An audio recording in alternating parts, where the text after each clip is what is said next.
All over the world, areas of outstanding natural beauty, of vital biological significance, have been protected for future generations.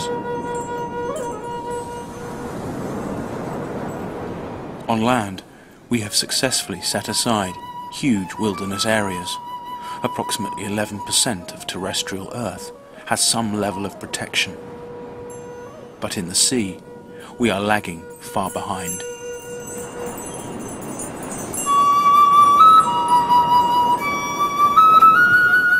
And yet the sea contains as much life, beauty, and diversity as the land, and in many cases, far more. In one unique area, a pulse of life emanates from the warmest seas on the planet, a center point of profusion by which all others are measured. In this heart of the ocean, more marine species are found than anywhere else on Earth. This linchpin is called the Coral Triangle, the nursery of the seas.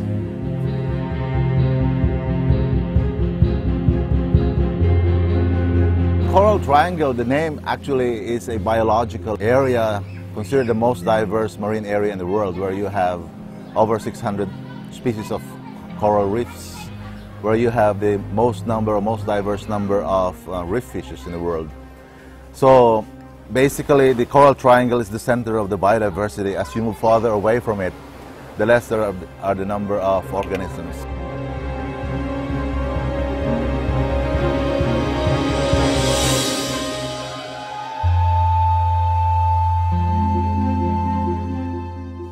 The Coral Triangle covers 5.7 million square kilometers across the seas of the Philippines, Indonesia, Malaysia, Timor-Leste, Papua New Guinea and the Solomon Islands.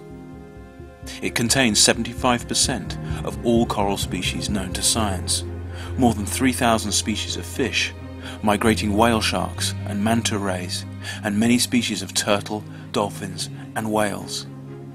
The Coral Triangle directly sustains the lives of more than 120 million people in the region and benefits millions more worldwide.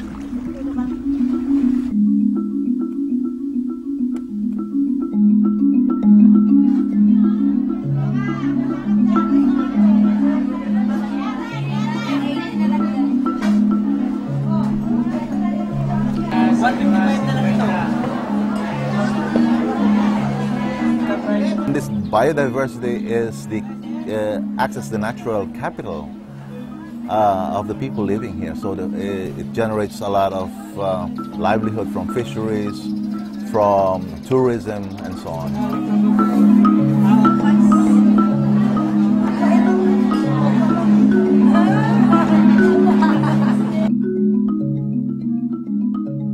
In 2006, the United Nations declared that parts of the Coral Triangle and the Western Central Pacific were the healthiest seas on the planet.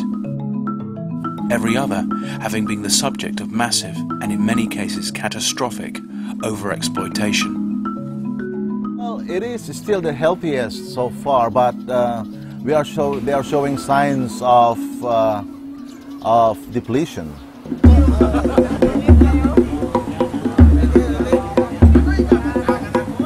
Not only is it a place of breathtaking natural beauty, but over a third of the world's tuna come from this region. Stocks like big eye are beginning to show signs of overfishing, and yellowfin is at the limit of the amount of fishing that it can take. Skipjack is a success story and needs to remain that way. Skipjack is in a very healthy status.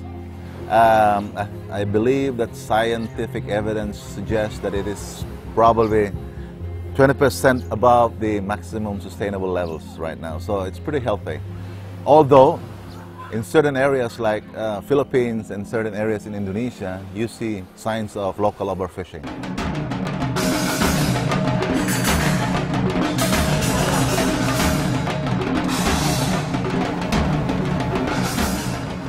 One of the most pressing problems is the removal of large predatory fish from coral reefs for the live reef fish trade, often through the use of cyanide.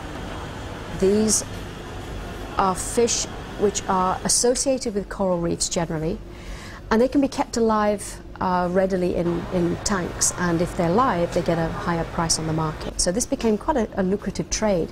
These fish are sold, they're particularly popular in restaurants where people can go and they can select the fish from the tanks. And there's also a lot of trade between Hong Kong and mainland China. There's a very large demand in mainland China, and a lot of the live fish are exported through Hong Kong. So we see a big growth in this. And most of the live fish come from a long way away. Live fish from mainland China, and most of them are from the Southeast Asia. Southeast Asia.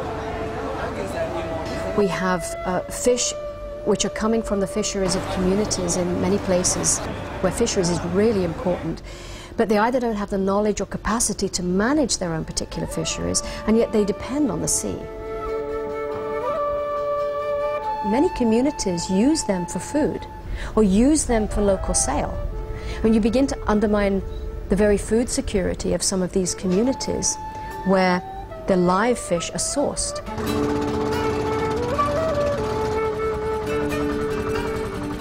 The point about the live trade is that it is a heavy demand on a vulnerable fish which is uncontrolled and likely to grow in the future. As demand for live fish rises and population continues to increase, so will temperatures due to climate change, which will bleach and destroy coral reefs across the region. The future for the Coral Triangle at the moment is uncertain.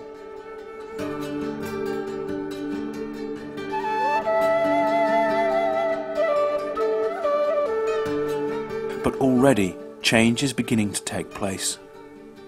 The Intergovernmental Coral Triangle Initiative has recognized just how significant this natural resource is to the region and the whole world. Marine protected areas are growing in number and size, but need to be dramatically increased. A whole network of protected zones could guard against the pressures of the future, including global warming, but the clock is ticking.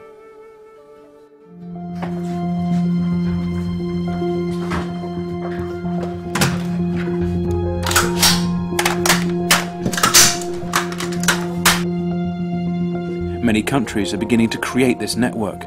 In the Philippines, World Heritage Site Tubataha Reef, in the middle of the Sulu Sea, is one of many relatively new marine protected areas.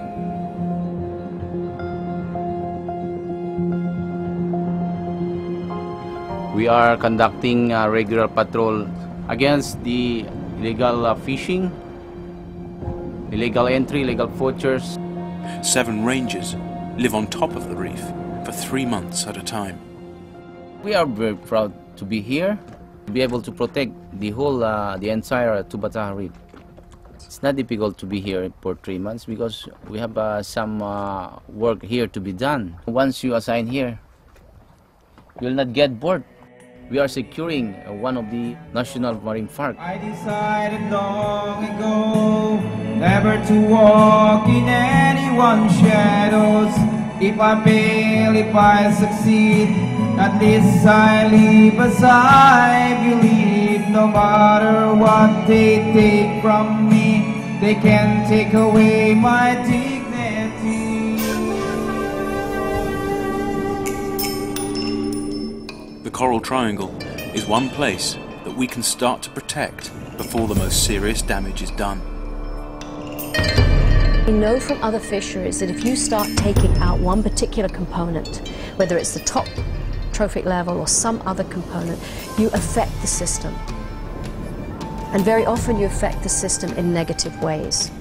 So the answer is we don't know exactly what will happen, but something's going to happen when we change the balance within a system. We don't want the tunas here to follow the cod or the bluefin tuna in the Mediterranean. We are learning the lessons from these 2 fisheries, and we simply don't want that to happen here. There's too much at stake. That is our culture. If you remove the tunas, we lose one of our cultures.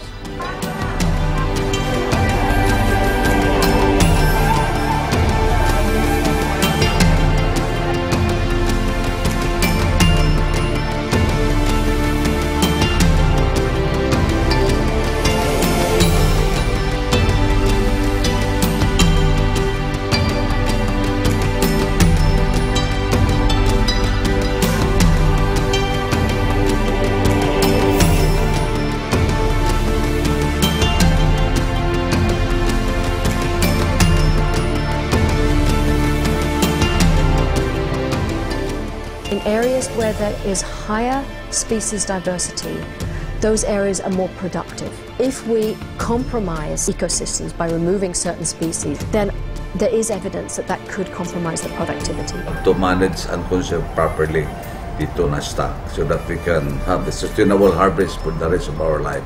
We will not be seeing the end of the line much farther for us. We don't want to happen that way, that the end of the line already. We want it to have more distance. We want to see the line continue for generations to come, and we can do it here. We are in a position to do it here, and with the support of the world, with the support of the consumers, I think this is a case where we will win the battle.